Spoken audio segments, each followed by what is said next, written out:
As we're continuing our series on the 4 laws of love, this week we're going to be discussing the third law of love, which is the law of partnership. Have you ever heard the phrase, my money is my money, but your money is our money?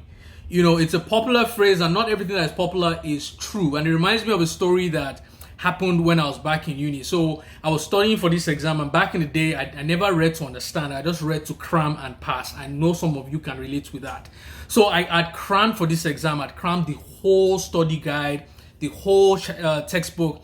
And, you know, I remember walking into the exam hall that day and I was just trying to keep my balance so that if I, you know, because sometimes if you move your head like this, one chapter can just fall off. You know, so I was there trying to keep it. Someone would say, "Hi," I'd be like, "What's up?" and try to slowly bring it back so that what I crammed doesn't fall off.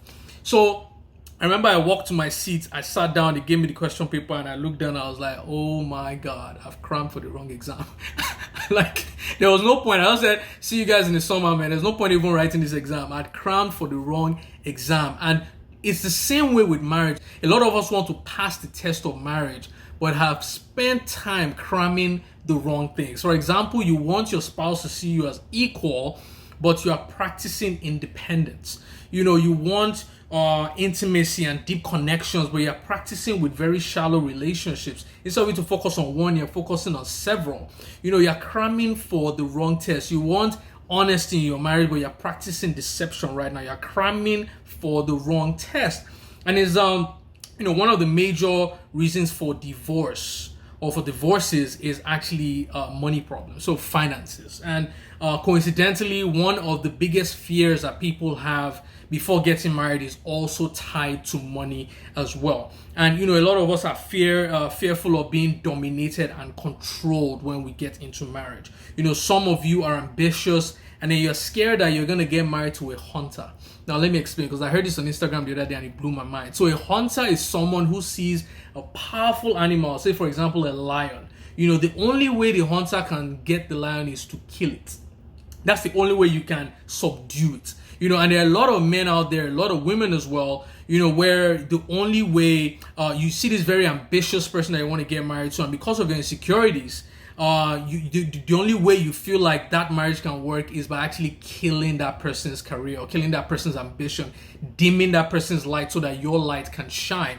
And this is the fear that a lot of people have in marriage, because you see a lot of people with high prospects, high ambitions, you know, bright futures ahead of them. They get married and all of a sudden it just dims. You know, and this is a fear that a lot of people have getting into marriage. And that was, you know, one of the things that I was fearful of as well. And I know, like, I can definitely relate to that because, you know, I'm the kind of person where, you know, I see marriage, two people are supposed to be better than one. You know, two is supposed to be better than one. But then you see the marriages around you and two are becoming half. You know, you see two people coming together are supposed to expand. You know, the Bible says one will chase 1,000, two will chase 10,000. And then people are getting together and actually becoming less than who they were before they even got married. So, you know, one of the problems, I remember reading this in the Bible years ago and I was like, wow, this is the problem right here, the root problem. And it was in Genesis 3:16. You know, it says, then he said, and this was after Adam and Eve disobeyed God, and God then gave them the consequences. People say curses, but a curse is simply a negative consequence. A blessing is a positive consequence. So 16 says, then he said to the woman, I'll sharpen the pain of your pregnancy, and in pain you will give birth. Then check this. It says, and you will desire to control your husband, but he will rule over you. So most of the chaos that we see in marriages today is the root problem is based on that disobedience, you know, the curse of the law. You know, when we disobeyed early on, the curse is what produced the disagreements and the chaos that we're seeing in marriages today, you know, the disagreement and the rebellion. But thankfully, Jesus Christ came to restore us back to the original plan. And the original plan is where the text for these 4-week series, the 4 laws of love, and is in Genesis 2, 24 to 25. It says, and this explains why a man leaves his father and mother. And we explain the first law, the law of priority. You leave your father and mother, and then you are joined to your wife. The law of pursuit was week 2. And then week 3, and the two are united into one. So we're going to be discussing the law of partnership, and because money is a very, very big subject when it comes to marriage, we're going to be discussing 4 steps to financial intimacy and partnership, because I believe that once you can get the money right, every other thing will follow through. So if you can learn how to communicate and partner up when it comes to money, then every other thing will take care of itself. So see you guys in a bit.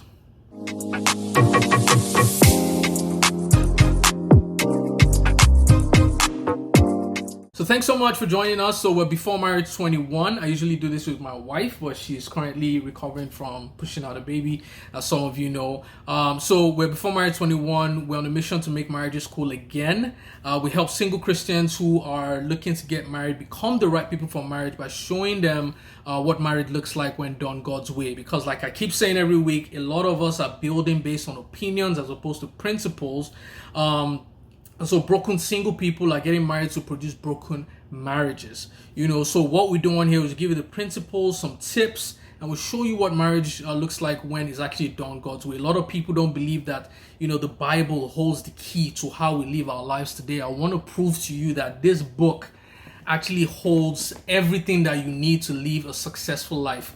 In this series, we're talking about the laws of marriage. This book holds the laws to guide every single thing in our lives. The laws of marriage are in the Bible, and we're espousing on those laws, so that success can become predictable. It can become something that you can predict, not something that you wish for. A lot of people play the lottery because they're not sure if you're going to win or not. And a lot of people see marriage like that. But guess what? Marriage is as predictable as building a house. It's as predictable as gravity. All you have to do is become aware of the laws that actually govern it, and you can predict the success that you will have in your marriage. So, real quick, the law of partnership. 4 steps to financial intimacy and partnership. The first one is mutual respect. Like I said earlier, one of the biggest causes of divorces right now is money. And I'm sure a lot of us have heard of love languages, where someone perceives love a certain way. You cannot enforce the way you see love on someone else. You have to deal with that person the way that person receives love. And guess what? I'm sure a lot of people didn't notice, and I didn't notice until I read the book. There are actually money languages as well. And one of the biggest problems that we have in marriage is because, someone sees money a certain way, you see money differently, and that difference is causing clashes as opposed to bringing us together. So if you don't understand the way someone sees money, it will always lead to chaos and rebellion in your marriage. And I remember when I was studying for this, someone just reminded me of AliExpress. AliExpress is one of the biggest e-commerce companies in the world. Not just e-commerce, but one of the biggest companies in the world. But they're a Chinese company. They speak Chinese, but they are dealing with the world. So guess what? The fact that I speak Chinese and you speak English doesn't mean that I have to force you to understand Chinese before we can do business. I need to be able to interpret or transcribe my Chinese language in a way that you will understand so that you can pay me. It's the same way with marriage. A lot of this, we see money a different way. We have a different money language than our partners. But guess what? We need to be able to transcribe and understand each other's languages in order to succeed in marriage. So 4 different ways or 4 different money languages. So the first one, they're called the drivers. So money to these guys means success. The second one, analytic. Money to them means security. They want security so that, they're not out of control. They want to be able to control things. So let's keep the money in account so that if anything shakes, we are still in control. We can still afford this. We can still pay for this. And then there are the amiable people who see money as love. So I want to give, I want to be generous, I want to help out. This person is in need. Money is money to them is to help this person out and to become generous with them. And the last one is expressive. So money to these guys means acceptance. So they make money so that they can walk into certain environments and meet certain people and not feel rejected.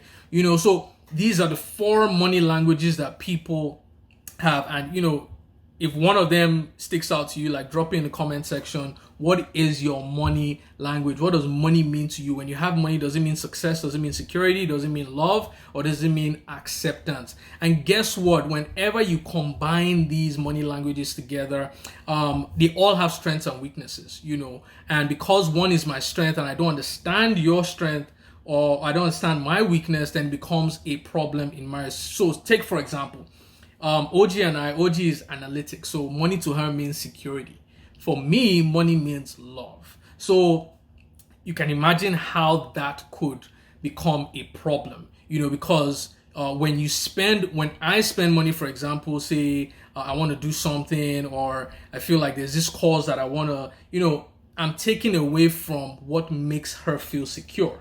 And for us, it's different because we agree on most things, but you can imagine other couples, one person sees money as security, one person sees money as love. I want to help this person. I want to buy a car for this person. And that person is being like, you're taking my security away by giving this person a car. So you can see how they will clash. For one person, that money means success, and the other one means acceptance.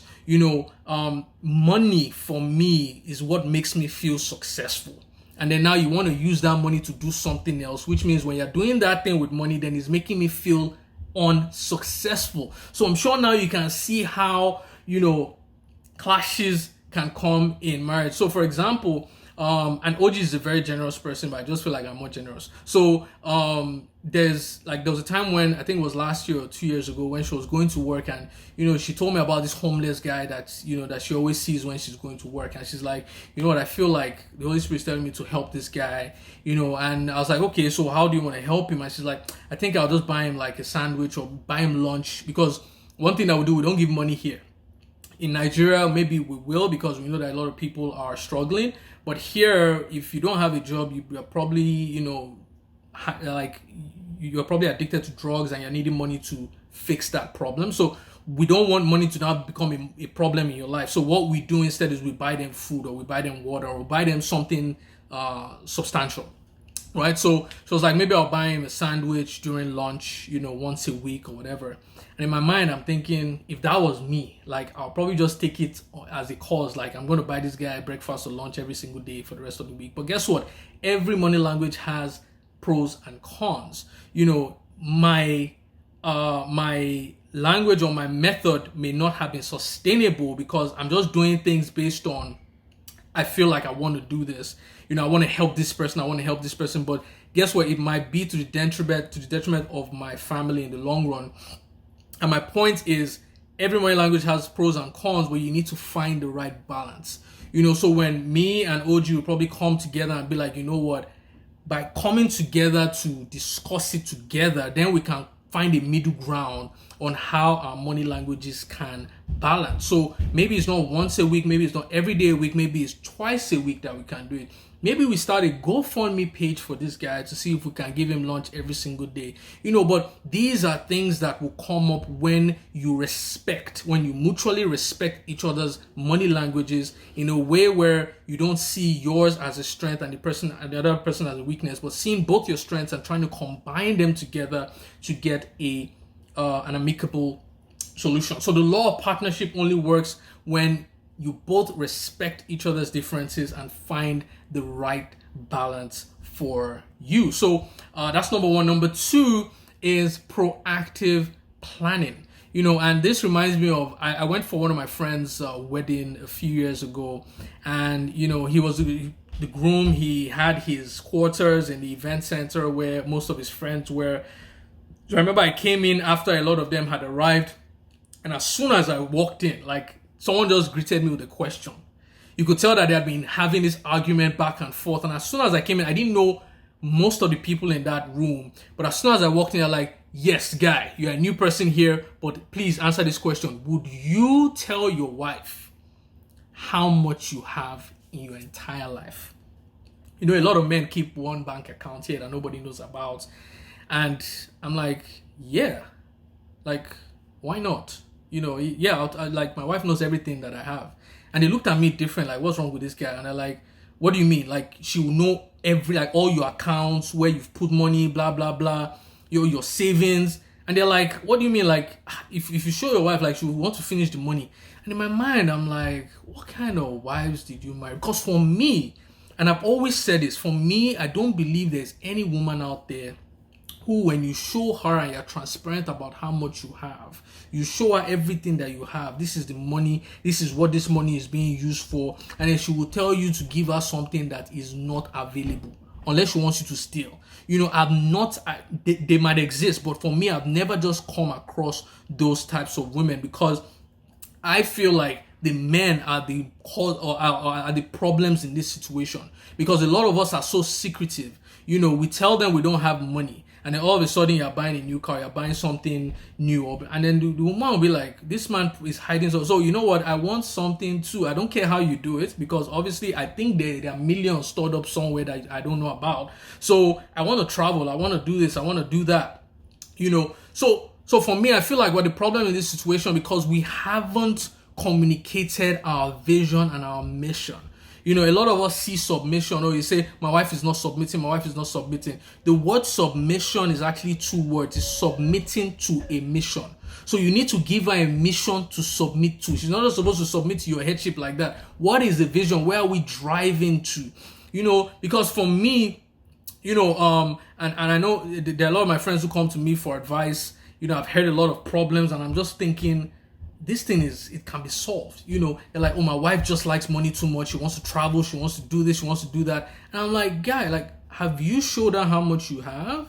Have you showed her that this is what this money is meant for?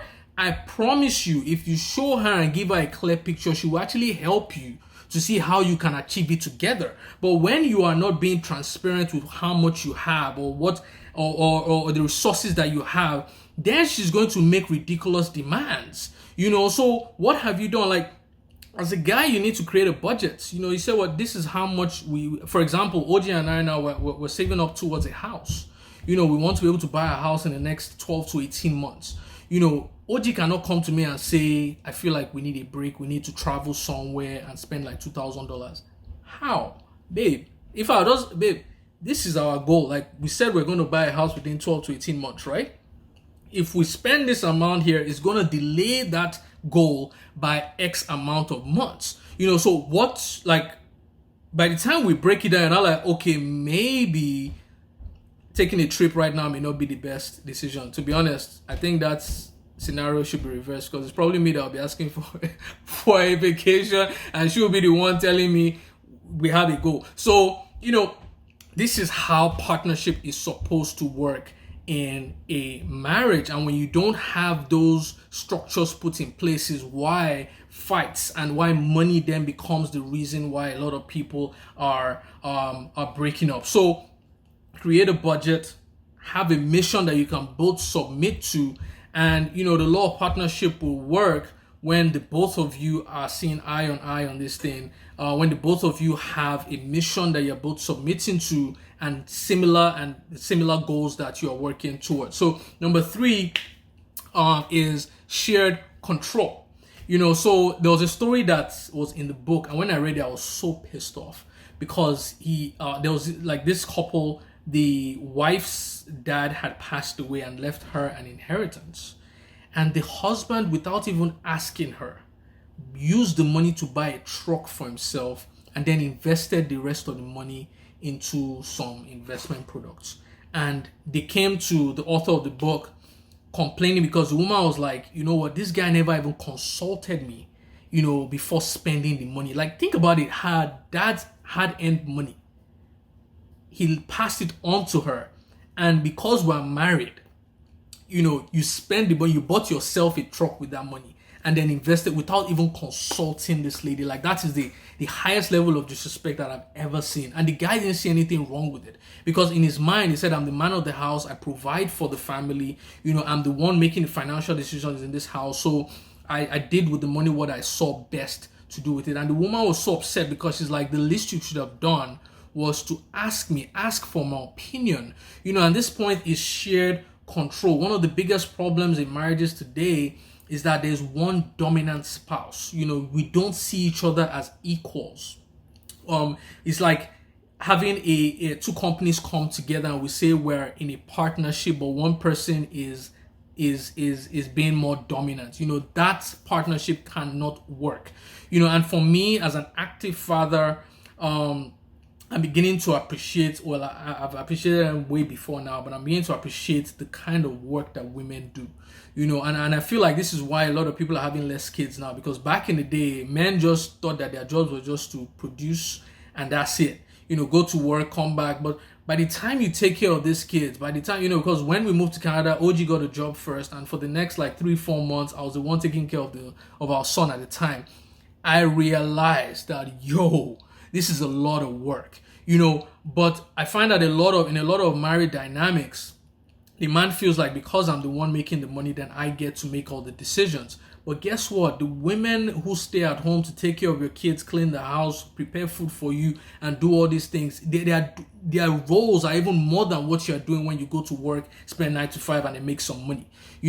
These are selfless acts, and for the law of partnership to work, we need to be able to empathize and be like, what? Even though they are not making money from what they're doing actually has value. It actually has monetary value tied to it. Because if they were to clean the house, take care of the kids, become teachers for the kids, go pick up these are multiple roles that they are circulating that could actually fetch them dollars in the market. So you can't say because I'm the one bringing in the money, then we don't see, or we shouldn't make decisions equally. You are both putting in energy and work to make this union work, to make this marriage work.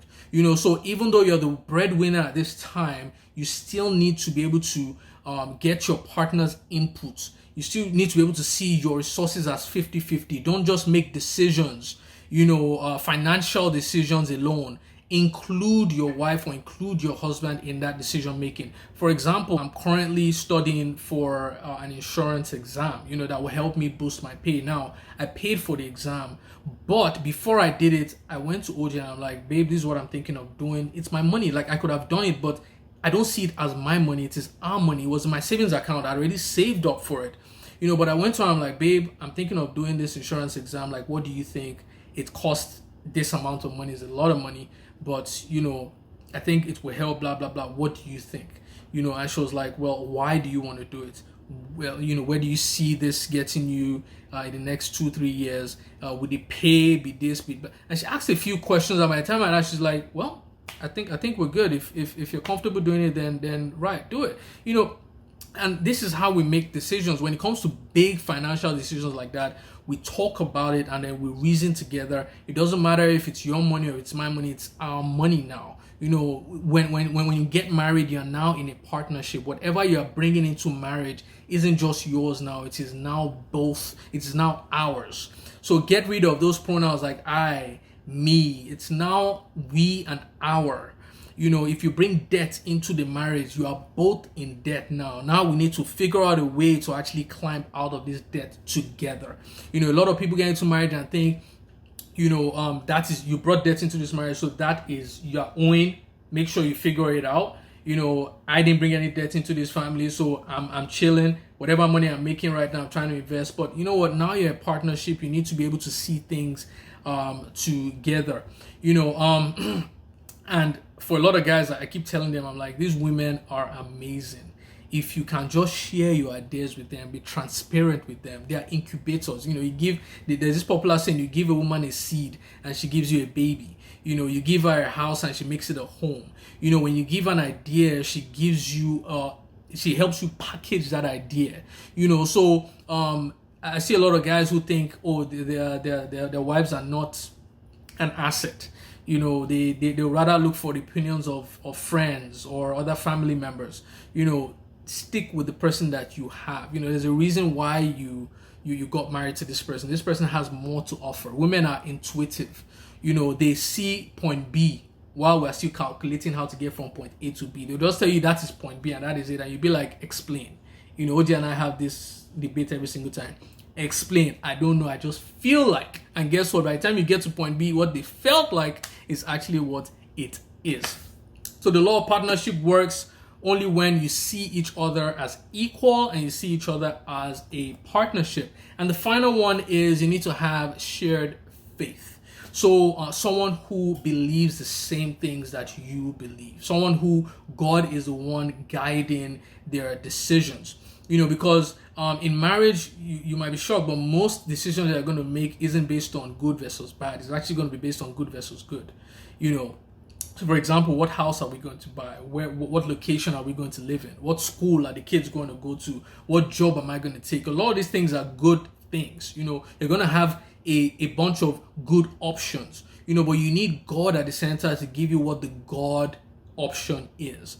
So there are going to be a lot of good options, but what is the God option in that situation? And both of you have to be able to pray and to seek God together. Also, with shared faith, you both need to see yourselves as stewards of what God has given you and not as owners. Because I've found that a lot of people see themselves as owners, and so whatever resources that they have, they're like, what, it's mine. This is yours. This is mine. But when you have that stewardship mentality, you know that whatever we have is God's, and how we choose to spend this thing is based on God's direction. So we need to be able to invoke God's guidance into this decision making so that we can make the right decision.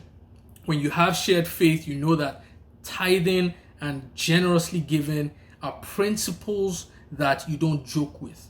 These are principles that create wealth, that create peace, because peace is the ultimate prize in marriage. I don't care if you have, there are billionaires today who aren't at peace. There are billionaires today who take pills to sleep, because they are so anxious. They are scared of losing this money. But guess what? When you tithe, you give, and you just believe that God is going to provide. God is going to provide for your needs. I was reading a book the other day, and it's talking about the two extremes of the gospels. People are talking about poverty gospel, people are talking about prosperity gospel, but the real gospel is a provision gospel. That God will supply all your needs according to his riches and glory. He will supply your needs as you need them. He will give you your daily bread as you need them. So this is the law of partnership. I know that there are a lot of us who are looking for intimacy and agreement in marriage, and we want to destroy the spirit of control and dominance. Because for the law of partnership to work, for the law of agreement to work, you need to get rid of that dominant thinking and that control and that self-centeredness, and partner with your spouse. So if you're a single person right now, these are the things that you need to be looking at in your dating phase, in your courtship phase.